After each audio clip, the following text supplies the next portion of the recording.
শ্রাবণের বৃষ্টি ঝরছে অঝরে। বৃষ্টি হলে রাজধানীর নিত্যপণ্যের বাজারগুলো অস্থির হয়ে ওঠে। সপ্তাহ ব্যবধানে সবজি, মুরগি, পেঁয়াজ সহ সবকিছুর দাম বেড়ে গেছে। শুক্রবার রাজধানীর বেশ কয়েকটি বাজার ঘুরে এই চিত্র দেখা যায়। সপ্তাহের ব্যবধানে রাজধানীর বাজারগুলোতে পেঁয়াজের দাম বেড়েছে কেজি প্রতি অন্তত ৩০ টাকা। গেল সপ্তাহে যে পেঁয়াজ বিক্রি হয়েছে ৫০ টাকা থেকে ৫৫ টাকায়, তা বেড়ে বিক্রি হচ্ছে ৮০ থেকে ৮৫ টাকা পর্যন্ত। মৌসুমি বায়ুর প্রভাবে গেল কয়েকদিনের টানা বৃষ্টিতে এখনও চড়া কাঁচামরিচের দাম। প্রতি কেজি কাঁচামরিচ বিক্রি হচ্ছে ২৪০ থেকে ৩২০ টাকা দরে। তবে সবজির দাম কিছুটা সহনীয় পর্যায়ে আছে বলে দাবি করলেন ব্যবসায়ীরা। এদিকে ক্রেতাদের অভিযোগ, স্থানভেদে দামের তারতম্য লক্ষণীয়।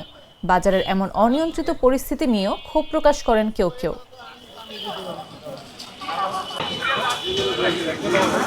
ওই মোটামুটি ঠিক আছে, কিন্তু অন্য অন্য জিনিসের দাম তো অনেক বেশি।